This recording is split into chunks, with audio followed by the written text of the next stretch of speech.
Today, we are diving deep into a German folktale from the brothers Grimm that feels less like a cautionary children's story and more like, well, like a comic book origin story written by someone obsessed with property damage. Yeah, that's a good way to put it. We are tackling Der Stark Hans, or Strong Hans. He's a hero whose defining characteristic, this overwhelming strength, is actually, his greatest personal and domestic liability. It's kind of funny. Absolutely.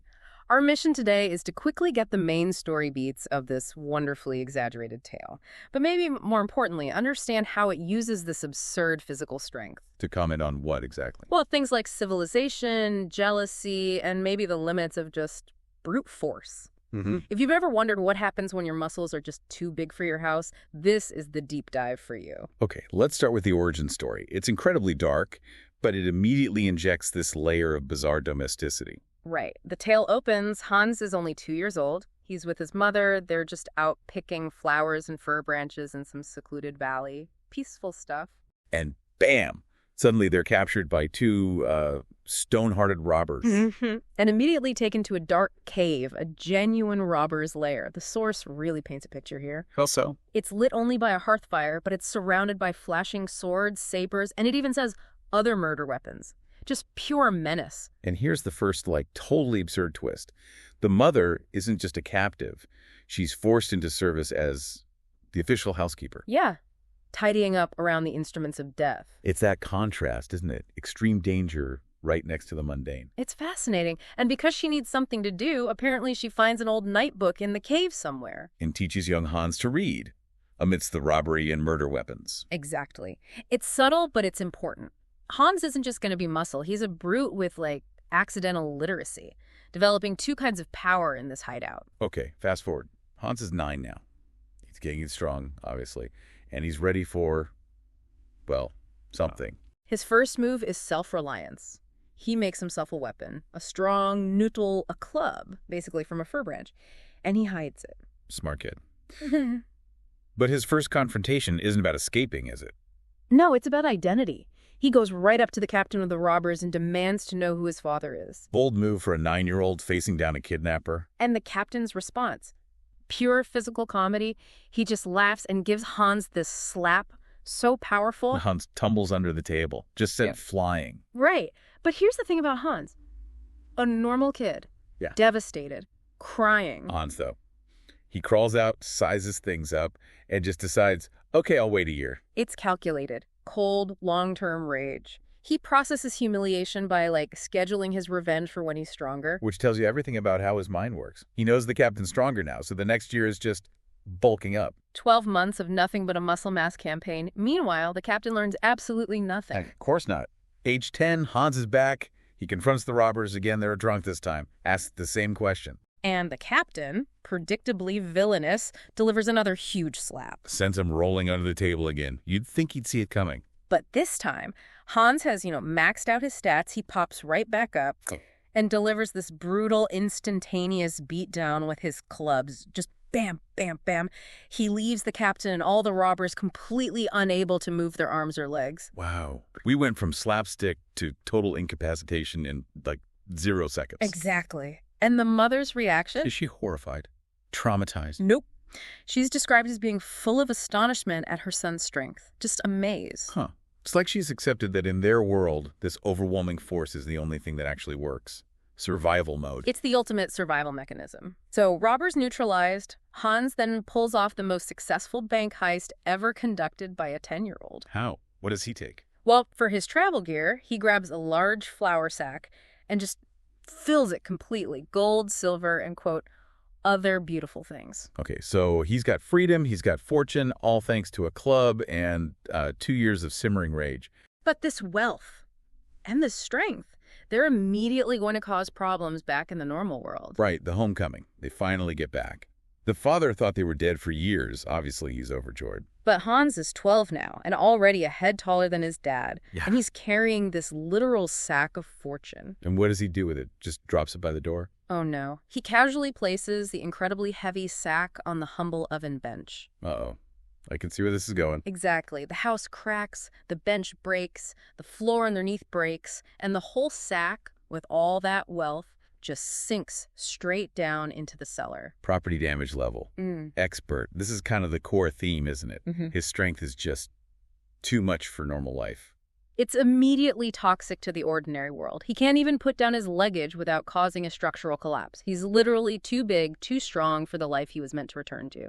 The father's reaction is pretty understandable, crying, Yeah. "You've broken our little house." And Hans, the newly minted millionaire tween, just dismisses it. "Don't grow gray hairs over it, dear father," he says. "There's more in that sack than is needed for a new house." Problem. Throw strength or money at it. Yeah. Problem solved. Or, created and then solved. Pretty much. So they build a new house, but Hans is restless. This small existence isn't for him. He needs adventure. Or maybe just bigger things to lift. Maybe both. He decides to leave, but first, he requests his ultimate accessory, a walking stick. Okay. Seems normal enough. Except the source specifies it's a 100-weight walking stick. Zentner swear. 100 weight. How heavy is that? A Zentner is roughly 50 kilograms, or about 110 pounds. 110-pound walking stick. That's not helpful. That's like carrying a small person around as an accessory. It's basically a portable anvil. You have to picture him leaning on this thing, totally oblivious to how impractical it is. So, armed with his ridiculously heavy stick, he sets off into the forest. For what? For the most absurd recruitment drive imaginable. He's looking for others whose strength is just as, specialized and maybe impractical as his own. Okay, who does he find first? Deep in the woods, he finds Tannendreher, the fir twister. Fir twister? What's he doing? He's busy twisting an entire fir tree. Not a branch, the whole tree. Twisting it like a willow rod, from bottom to top. Why on earth would anyone do that? To make rope. For kindling bundles. He's using world-class supernatural strength to make twine. That's the definition of absurd effort. Hans is just impressed by the sheer, pointless spectacle of it all and recruits him on the spot. And Kanninger is even bigger than Hans. Yep, a head taller. And Hans is already huge. Okay, giant number 1 acquired. Who's next? Next, they hear the ground shaking. They follow the noise and find recruit number 2, Felsen Clipper, the rock cutter. Let me guess, he's cutting rocks. With his fist, just punching huge chunks off a mighty cliff face. Okay, why? Building something. He's building a small house to protect himself. From what? Other giants? Dragons? From bears, wolves, and, this is my favorite part, vermin who might sniff around him while he sleeps. He's using geological levels of force because he's worried about mice or badgers. Apparently. So now we have our trio. Hans, Fur Twister, and Rock Cutter. 3 guys with destructive superpowers that are only useful for their very specific, very weird hobbies. What do they even do together? They squat in an abandoned castle and set up a routine. It's basically built around their insane dietary needs. Oh, right. The food. How much was it again? 9 pounds of meat each per day. 27 pounds of meat every day. That's a lot of protein. That's like a small deer every single day. So the routine is 2 hunt, 1 stays behind to cook the 27 pounds of meat. And Hans immediately proves he's the alpha hunter, right? Yeah. Kills a charging wild boar with 1 whack from his 100-weight stick. Easy peasy. But now things take a turn, don't they? Enter the small opponent. Yes. The ultimate test for all this massive strength, the tiny gnome arrives. Day 1, Tannendreher, the fur twister, is cooking. And this little old mannequin shows up. Small, shriveled, old, demands some meat. Tannendreher is rude, basically tells him to get lost, calls him a cringer duckmoiser. Big mistake. Huge mistake. The tiny mannequin just leaps up and pummels the giant Tannendreher with his little fists until the big guy is flat on the ground, gasping for air, utterly humiliated. Wow. So the giant tells the others, warns them. Nope. He's so embarrassed he just hides it. And spitefully thinks, my friends should taste this soup, meaning they deserve to get beaten up too. Huh. A silent pact of gigantic shame. So day 2. Day 2, Felsen Clipper, the rock cutter, is cooking. Same exact thing happens. Little dwarf shows up, demands meat. Felsen Clipper refuses. And gets beaten senseless by the tiny man. Exactly the same humiliating defeat. And he also stays silent, thinking, well, Hans has to taste the soup too. This is brilliant. These guys who can reshape the landscape are instantly taken down by speed, malice. Probably a combination. Brute strength is just totally ineffective against this little whirlwind of fury. Okay, so day 3. Hans' turn to cook. How does he handle it? Hans, surprisingly, is polite. The dwarf asks for meat.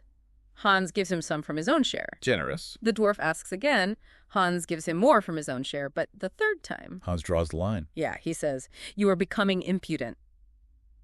He has manners, but also boundaries. So the dwarf attacks him too. Tries the same move. But Yeah. Hans isn't like the others. He easily blocks it and delivers a couple of blows. Probably quite restrained for Hans, sending the dwarf tumbling down the castle stairs. Finally, strength prevails. Well, mostly. Hans chases him, ready to finish him off, but then, the moment of poetic justice. Hans trips over the tiny dwarf in the process. No way. The guy with the 110-pound stick gets tripped by a gnome. I love that detail. His overwhelming power is briefly undone by basic clumsiness. The dwarf, being quick and small, uses the moment to escape into a rock cave. So Hans comes back, presumably not beaten up. Right. He returns, totally fine.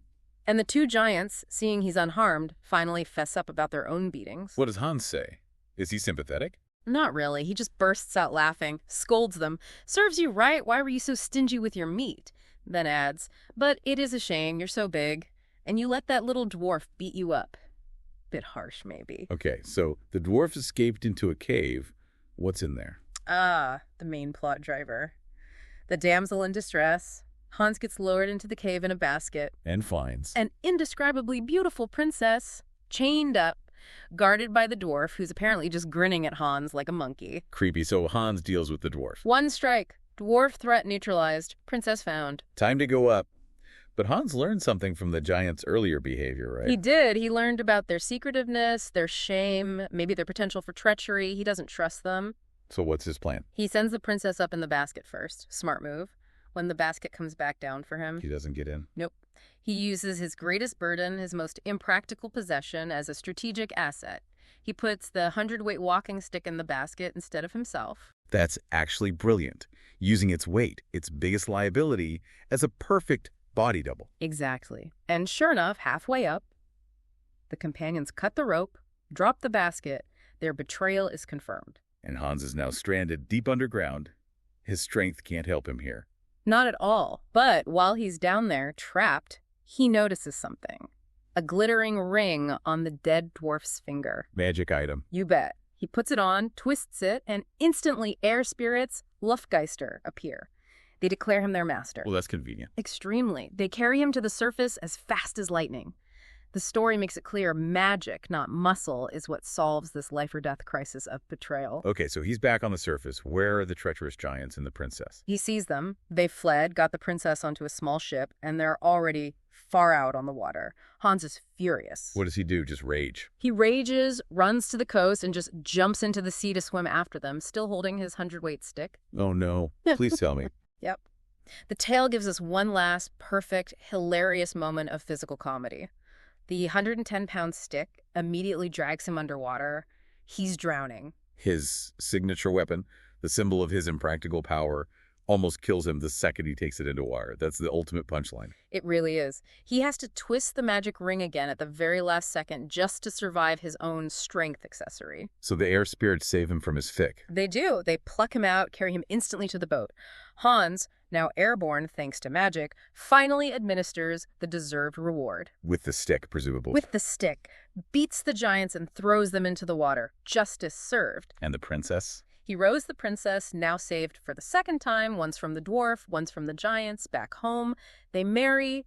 Big celebration. Everyone rejoices. Happy ending achieved. But only after magic repeatedly bailed out the impracticalities of his strength. Exactly. So what does it all really mean? We've seen Hans's power is great for, instant violence, maybe generating wealth through demolition. But terrible for furniture, useless against small, fast enemies like the dwarf, and actively dangerous to himself, like with the stick in the water. Right. His most successful move, strategically, was swapping his own heavy burden, the stick in the basket, for weightless, convenient magic with the ring. It does raise that interesting question you mentioned earlier. The original robbers, the ones with stone hearts who started it all, they were bad guys, obviously. Clear villains. External threat. But who was actually more dangerous in the end? Them, or his own companions, the fur twister and rock cutter, who betrayed him the second they saw a chance for profit? The tale seems to lean towards the latter, doesn't it? That while you can maybe handle external monsters with a big enough club, the real corrosive danger is just mundane human jealousy, greed. And strength alone can't meet that. You need cunning, like Hans using the stick as bait, or you need outright magic. Precisely. Brute force has very clear limits. Okay, so you now know the wonderfully absurd story of Strong Hans. Let's leave you with a thought. If you were marooned, needed rescue, and could only pick one item from Hans's inventory, The 100-weight walking stick, symbol of overwhelming physical power. or the magic ring that summons instant air spirit rescue, which one would you actually trust to save your life? You only get one. Go consider that.